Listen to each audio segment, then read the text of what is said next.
ورحمۃ اللہ وبرکاتہ۔ ابھی تو رہتا تھا، نہیں ہو گیا مکمل۔ السلام علیکم ورحمۃ اللہ وبرکاتہ۔ امید ہے کہ سب لوگ بخیر و عافیت ہوں گے۔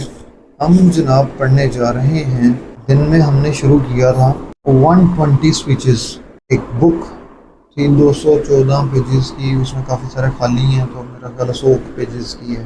تو تقاریر سیرت طیبہ خاتم الانبیاء حضرت محمد صلی اللہ علیہ وآلہ وسلم کی حیات مبارکہ کے مختلف پہلوؤں پر 120 جامع تقاریر۔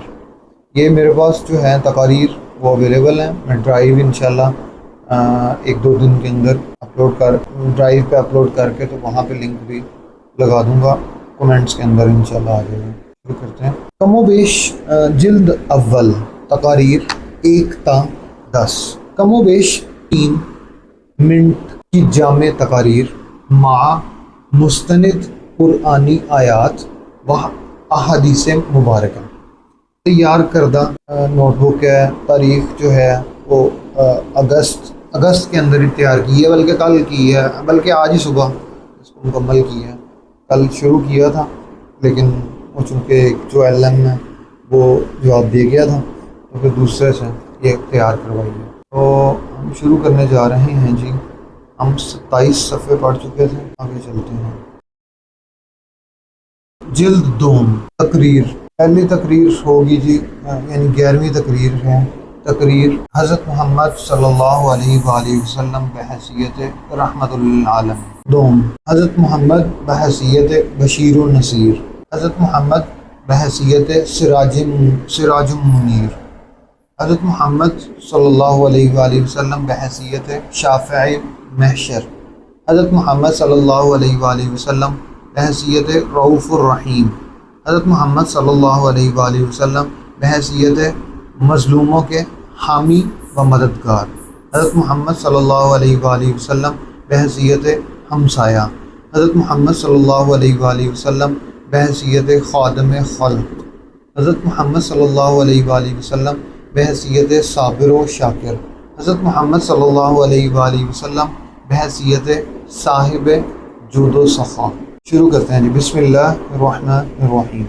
تقریر نمبر 11، حضرت محمد صلی اللہ علیہ وآلہ وسلم بحیثیت رحمت للعالمین۔ الحمد للہ رب العالمین والصلاة والسلام على خاتم الانبیاء والمرسلین وعلى آلہ وصحبہ اجمعین، اما بعد۔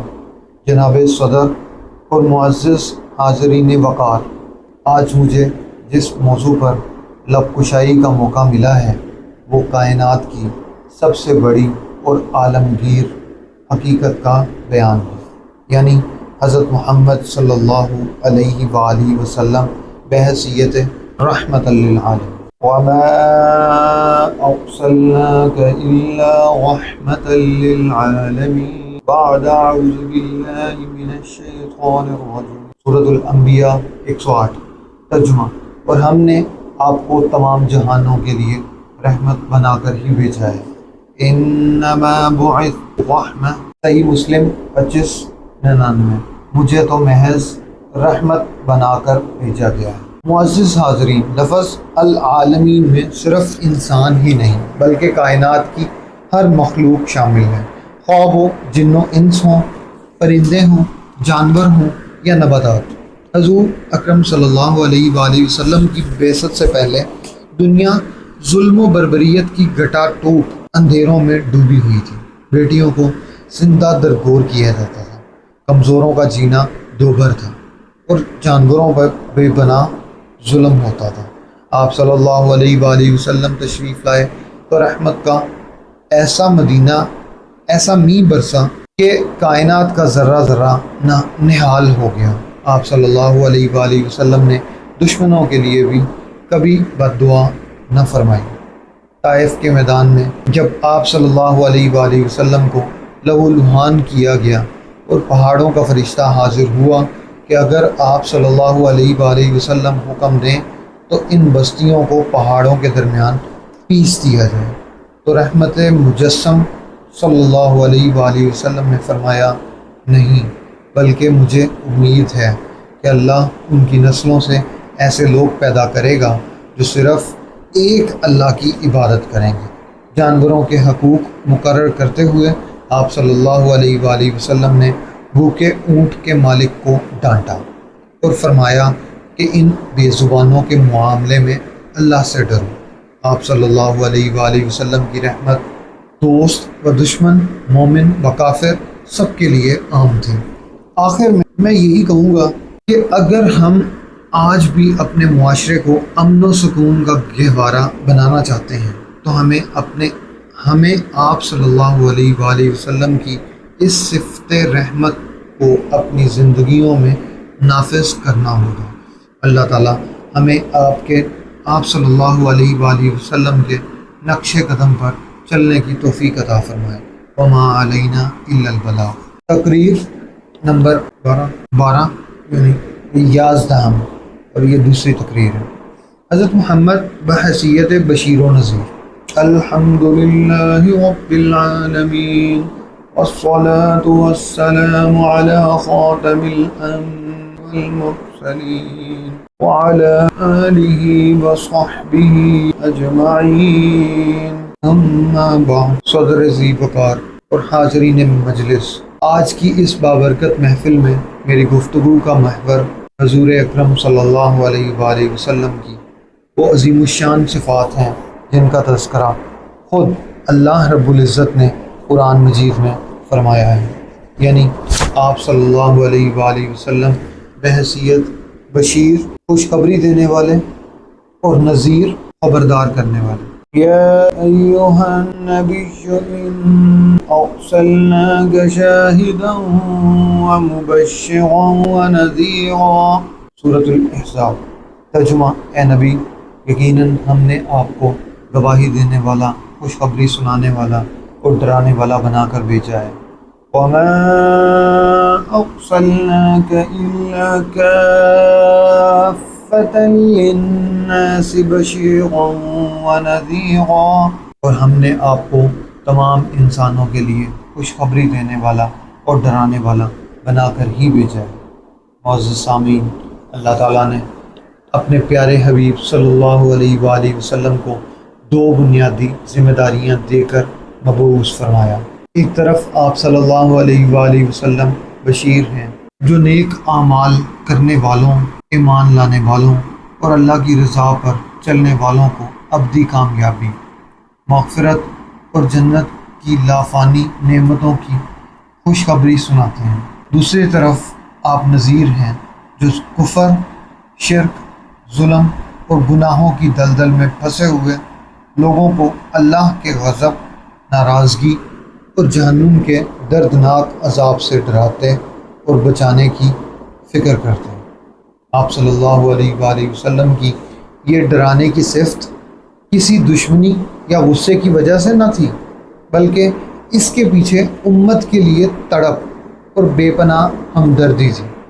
آپ صلی اللہ علیہ وآلہ وسلم نے خود ایک تمثیل کے ذریعے واضح فرمایا کہ میری مثال اس شخص جیسی ہے جس نے آگ جلائی اور پروانے اس میں گرنے لگے اور وہ شخص انہیں روکتا ہے۔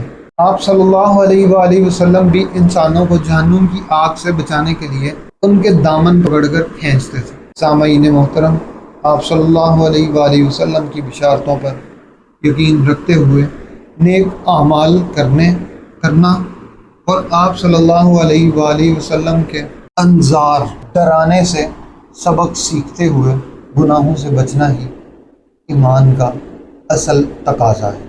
اللہ رب العزت ہمیں دین مبین پر ثابت قدم رکھے، آمین۔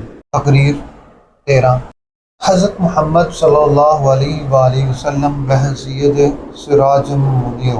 الحمدللہ رب العالمین والصلاة والسلام علی خاتم الانبیاء والمرسلین وعلى آلہ وصحبہ اجمعین، اما بعد۔ معزز حاضرین مجلس، کائنات کی تاریکیوں کو دور کرنے اور انسانیت کو گمراہی کی دلدلوں سے نکالنے کے لیے اللہ تعالیٰ نے جو آفتاب ہدایت چمکایا اسے قرآن نے سراج منیر یعنی روشن چراغ کہا۔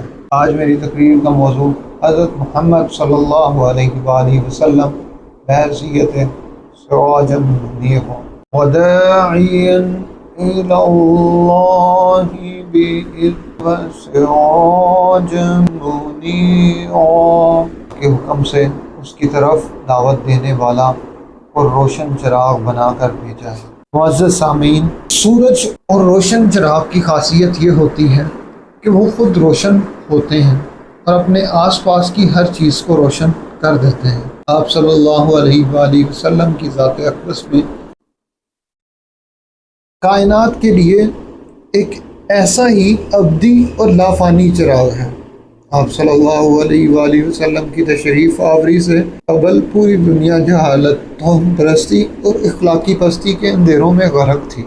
انسانیت اپنے خالق و مالک کو بھول کر پتھروں اور بتوں کے سامنے سر نکو تھی۔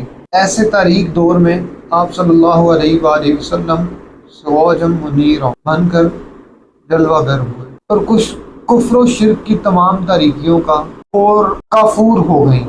آپ صلی اللہ علیہ وآلہ وسلم نے علم، اخلاق، ایمان اور عدل و انصاف کی وہ روشنی پھیلائی جس نے نہ صرف جزیرہ نما عرب بلکہ پوری دنیا کو منور کر دیا۔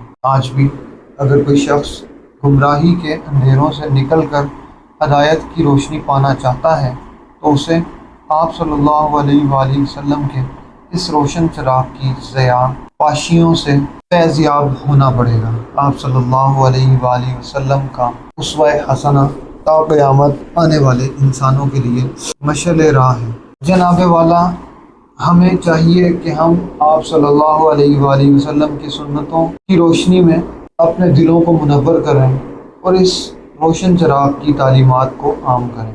اللہ تعالیٰ ہمیں ہدایت کے سیدھے راستے پر چلنے کی توفیق عطا فرمائے، آمین۔ اگلی تقریر ہے جی 14 نمبر، حضرت محمد صلی اللہ علیہ وآلہ وسلم بحیثیت شافع محشر۔ الحمدللہ رب العالمین والصلاة والسلام علی خاتم الانبیاء والمرسلین وعلى آلہ وصحبہ اجمعین، اما بعد۔ صدر محترم اور رفقائے گرامی، آج کی اس نورانی محفل میں مجھے جس دل نشین اور روح پرور موضوع پر اظہار خیال کا حکم ملا ہے وہ قیامت کے دن مومنین کی سب سے بڑی امید ہے، یعنی حضرت محمد صلی اللہ علیہ وآلہ وسلم بحیثیت شافع محشر، انا اول شافع و مشفع۔ قیامت کے دن سب سے پہلے شفاعت کرنے والا اور سب سے پہلے جس کی شفاعت قبول کی جائے گی وہ میں ہوں۔ ترجمہ بتائیں، شفاعتی لابن الکبیر من امتی، جامع ترمذی۔ میری شفاعت میری امت کے ان لوگوں کے لیے ہے جنہوں نے بڑے گناہ کیے۔ عزیزان گرامی، قیامت کا دن وہ ہولناک دن ہوگا جب سورج سوا نیزے پر ہوگا، گرمی کی شدت سے مغز ابل رہے ہوں گے اور ہر شخص نفسی کے عالم میں اپنے اعمال کے انجام سے خوفزدہ ہوگا۔ انبیاء کرام تک اس دن ہراساں ہوں گے اور لوگ نفسی پکار رہے ہوں گے۔ اس عالمگیر پریشانی اور نفسا نفسی کے عالم میں جب انسانیت تڑپ رہی ہوگی تو تمام لوگ حضرت آدم علیہ السلام، حضرت نوح علیہ السلام، حضرت ابراہیم علیہ السلام، حضرت موسیٰ علیہ السلام اور حضرت عیسیٰ علیہ السلام کے پاس جائیں گے کہ وہ اللہ کے حضور شفاعت کریں، مگر سب معذرت فرمائیں گے۔ بالآخر لوگ خاتم الانبیاء حضرت محمد صلی اللہ علیہ وآلہ وسلم کی بارگاہ میں حاضر ہوں گے۔